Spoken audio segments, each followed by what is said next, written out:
Kasaragod east എളേരിയിൽ കോൺഗ്രസിൽ ഇരുവിഭാഗങ്ങൾ തമ്മിലുള്ള പോര് കനക്കുന്നു. പത്രികാ സമർപ്പണം പൂർത്തിയായപ്പോൾ 18 വാർഡുകളിലേക്കുള്ള കോൺഗ്രസ് സ്ഥാനാർത്ഥികൾ 25 പേർ. വർഷങ്ങളായി കോൺഗ്രസിലെ വിമത പ്രശ്നത്താൽ കുഴഞ്ഞുമറിഞ്ഞു കിടക്കുന്ന ഈസ്റ്റ് എളേരിയിൽ തെരഞ്ഞെടുപ്പ് അടുത്തതോടെ പ്രശ്നങ്ങൾ മൂർച്ഛിച്ചു. ഈസ്റ്റ് എളേരി പഞ്ചായത്തിൽ DCC vice president James Panthamakkal വിഭാഗവും നിലവിൽ പഞ്ചായത്ത് പ്രസിഡന്റായ ജോസഫ് മുത്തോലി വിഭാഗവും തമ്മിലുള്ള തർക്കം രൂക്ഷമാവുകയാണ്. നാമനിർദ്ദേശ പത്രിക സമർപ്പിക്കാനുള്ള അവസാന ദിവസം ജെയിംസ് പന്തമാക്കലിന്റെ നേതൃത്വത്തിൽ 7 പേർ കൂടി പത്രിക സമർപ്പിച്ചു. ഈസ്റ്റ് എളേരി മണ്ഡലം കോൺഗ്രസ് കമ്മിറ്റിയുടെ നേതൃത്വത്തിൽ അഡ്വക്കേറ്റ് ജോസഫ് മുത്തോലി ഉൾപ്പെടെ 18 വാർഡുകളിലേക്കും നേരത്തെ സ്ഥാനാർത്ഥികൾ പത്രിക നൽകിയിരുന്നു. കരുത്ത് തെളിയിക്കാൻ മണ്ഡലം കമ്മിറ്റി ഓഫീസിൽ നിന്നും പ്രകടനമായെത്തിയാണ് ജോസഫ് മുത്തോലി ഉൾപ്പെടെയുള്ളവർ പത്രിക സമർപ്പിച്ചത്. നിലവിൽ 18 വാർഡുകളിലേക്ക് കോൺഗ്രസിൻ്റെതായി 25 പേരാണ് പത്രിക നൽകിയിരിക്കുന്നത്.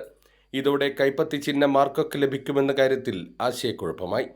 ഇരുവിഭാഗവും ചിഹ്നത്തിനായി അവകാശവാദം ഉന്നയിക്കുന്നുണ്ട്.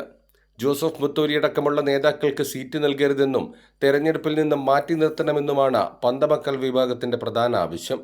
വിമത പ്രവർത്തനം നടത്താമെന്ന് ആരെങ്കിലും കരുതുന്നുണ്ടെങ്കിൽ ഈസ്റ്റ് എളേരിയിൽ നടക്കില്ലെന്ന് ജെയിംസ് പന്തമാക്കൽ മുന്നറിയിപ്പ് നൽകി. ഈ തെരഞ്ഞെടുപ്പുമായി ബന്ധപ്പെട്ട് പഴയ കാലഘട്ടത്തിലെ പോലെ റിബൽ പ്രവർത്തനങ്ങൾ നടത്താം എന്ന മോഹവുമായി ആരെങ്കിലും ഇറങ്ങിയിട്ടുണ്ടെങ്കിൽ ഞാൻ ഒന്ന് ഉറപ്പിച്ചു പറയുന്നു, ഇന്ത്യൻ നാഷണൽ കോൺഗ്രസിന്റെ കാസർഗോഡ് ജില്ലാ കമ്മിറ്റിയുടെ ഉപാധ്യക്ഷൻ എന്ന നിലയിൽ ഞാനൊരു കാര്യം കൂടെ സൂചിപ്പിക്കുവാൻ ആഗ്രഹിക്കുകയാണ്. പാർട്ടിയെ വെല്ലുവിളിച്ച് ആരെങ്കിലും റിബലായി മത്സരിക്കാം, കഴിഞ്ഞ കാലഘട്ടങ്ങളിൽ ഇവിടെ അങ്ങനെ നടന്നു എന്നതിന്റെ പേരിൽ മത്സരിക്കാം എന്നുള്ള മോഹം ആരും വെച്ച് പുലർത്തണ്ട. കഴിഞ്ഞ ദിവസം സീറ്റ് വിഭജന ചർച്ചകൾക്കിടെ കാസർഗോഡ് DCC ഓഫീസിൽ DCC വൈസ് പ്രസിഡന്റ് ജെയിംസ് പന്തമാക്കലും ദേശീയ കർഷക തൊഴിലാളി ഫെഡറേഷൻ ജില്ലാ പ്രസിഡന്റ് വാസുദേവനും ഏറ്റുമുട്ടിയിരുന്നു. 2015 നേതൃത്വവുമായി ഇടഞ്ഞ ജെയിംസ് പന്തമാക്കൽ ജനകീയ ജനാധിപത്യ മുന്നണിയുണ്ടാക്കി ഈസ്റ്റ് എളേരി പഞ്ചായത്ത് ഭരണം പിടിച്ചെടുത്തിരുന്നു.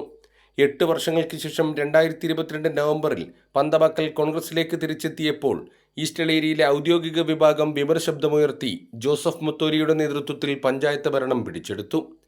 ഇരുവിഭാഗങ്ങൾ തമ്മിലുള്ള തർക്കം പലതവണ ഏറ്റുമുട്ടലുകളിലേക്കും പോലീസ് കേസുകളിലും നിയമപോരാട്ടത്തിലുമെത്തി. മുത്തോലി വിഭാഗത്തിന്റെ പരാതിയിൽ പന്തമാക്കൽ വിഭാഗത്തിലെ 4 പേരെ തെരഞ്ഞെടുപ്പ് കമ്മീഷൻ അയോഗ്യരാക്കി. ഇങ്ങനെ കൊണ്ടും കൊടുത്തുമുള്ള ഈസ്റ്റ് എളേരി പോര ഈ തെരഞ്ഞെടുപ്പ് കാലത്തും കോൺഗ്രസ് നേതൃത്വത്തിന് പരിഹരിക്കാനാവാതെ മുന്നോട്ടു പോവുകയാണ്.